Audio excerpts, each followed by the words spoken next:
Bonjour à tous, cette vidéo a pour objet de vous alerter sur des points de vigilance pour que nous soyons parfaitement compatibles. Calliope, certains d'entre eux ne sont pas des nouveautés, d'autres en revanche sont des points sur lesquels on a pu ne pas suffisamment insister. Donc je vous invite à être particulièrement attentif sur ce que je vais vous montrer sur Bootcamp, sur un parcours de Master 2. Alors, je vais plutôt quitter le mode édition dans un premier temps pour que nous nous attardions sur le premier fondamental, qui est le syllabus de votre cours, donc qui comporte bien sûr un à-propos et dans lequel nous allons, nous, directeurs de pôle, intégrer les compétences RNCP qui sont associées donc à votre cours. Ça ne veut pas dire que vous ne pouvez pas, dans vos grilles d'évaluation, rajouter d'autres compétences. En revanche, vous devrez impérativement couvrir ces compétences avec les critères d'évaluation donc de votre grille d'évaluation pour la pédagogie. Vous pouvez bien sûr conserver des objectifs pédagogiques qui sont parfois plus explicites que les compétences RNCP. Et puis, s'il vous plaît, ajoutez également vous en tant qu'enseignant et également intégrer, renseigner une mini-biographie, une photo. Je pense qu'en termes d'expérience étudiant, c'est un petit peu plus sympathique. Je me rends dans les épisodes. Je ne reviens pas sur l'architecture souhaitée, cours e-learning, pédagogie. Ça, c'est vraiment pour nous quelque chose qu'on va essayer de systématiser, notamment en envisageant de le mettre en place par défaut directement sur Bootcamp. Je pense que ce sera beaucoup plus simple pour tout le monde. Et je vais désormais me rendre donc dans le premier épisode, dans un premier temps, cours et classe encadrée. Bonne pratique, j'en profite. Voyez, moi, comment j'organise en tout cas un cours aujourd'hui. Par classe, j'ai dans la section programme les séances à venir, ce qui permet vraiment de communiquer dans le détail sur ce qui attend les étudiants et également à mon attention de ne pas perdre le fil. Support de cours, première information très importante, nous devons dater de cette année, année scolaire 2022-2023, tous les supports.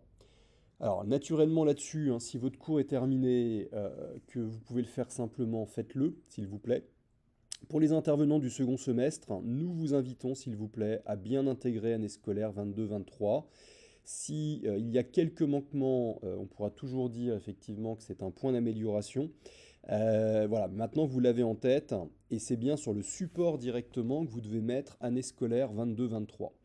Classe encadrée, là pour le coup, c'est pas du Calliope, mais en termes d'expérience étudiant, il y a trop souvent une absence de consigne, des ressources qui sont déposées mais sans consigne. C'est pas possible, puisque parfois, moi j'ai des échos d'étudiants et je le vérifie, où il y a des supports de plusieurs centaines de slides sans aucune consigne, donc les étudiants sont un peu en panique, et en réalité ils ne savent plus ce qu'ils doivent faire. Et ces consignes ont aussi pour objet peut-être de communiquer un timing par rapport aux différentes choses que vous pouvez attendre d'eux.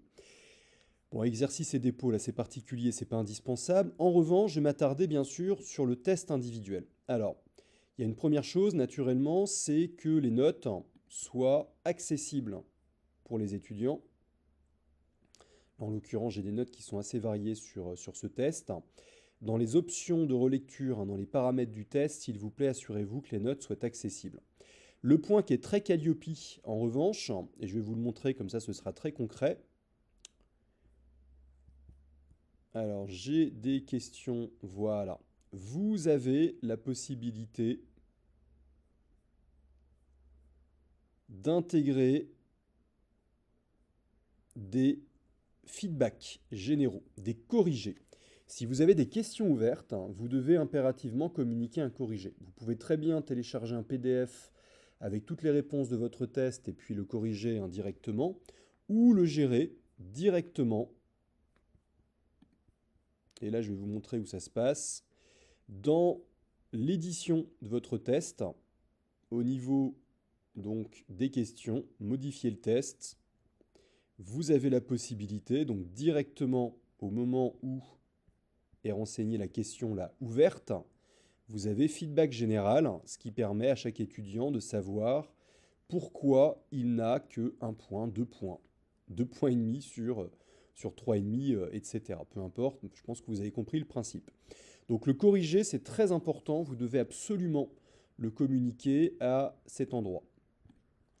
Je me rends désormais dans le second épisode qui est indispensable et je vais insister là encore sur les points qui nous permettent d'être conformes Calliope. Document de cadrage, moi systématiquement je mets à disposition la grille d'évaluation vierge et puis les consignes. Les consignes, ça c'est indispensable puisqu'on doit savoir précisément quelles ont été bien sûr les modalités d'évaluation, les attentes de vous intervenants par rapport à ce travail de groupe. Bon, ressources utiles, ça peut être une bonne pratique. Si vous avez notamment des exemples d'audits, dans mon cas, de recommandations en tout cas ou de supports réalisés par des étudiants qui les précèdent, c'est toujours intéressant. Suivi et évaluation. Moi, je vous partage, là, il y a un mix de choses qui sont pratiques et puis de choses qui sont Calliope compatibles. Je partage systématiquement l'URL en fait des groupes, comme ça je sais précisément quelles sont les compositions, les cas, je peux aussi intégrer éventuellement des éléments de suivi. Dépôt des supports, ça c'est indispensable que vous collectiez, non pas par email, mais directement sur Bootcamp, tous les supports des étudiants, puisqu'en cas d'audit, l'inspecteur doit pouvoir retracer les rendus des étudiants pour pouvoir bien sûr faire le lien après avec les évaluations, les compétences, etc. Les compétences couvertes. Et vous avez enfin les grilles d'évaluation complétées qui doivent être déposées ici. Généralement, moi je fais un dossier, je fais un PDF par groupe. Vous pouvez très bien déposer directement votre fichier Excel avec les différentes grilles. Il n'y a pas de problème. Bon, personnellement, je le fais sous cette forme-là. Voilà, donc plusieurs points de vigilance très importants dans le cadre de nos audits Calliope, et nous en avons un dans quelques jours. Donc nous comptons sur vous pour que ces différents éléments soient en place. Je vous remercie par avance, nous vous remercions tous. À bientôt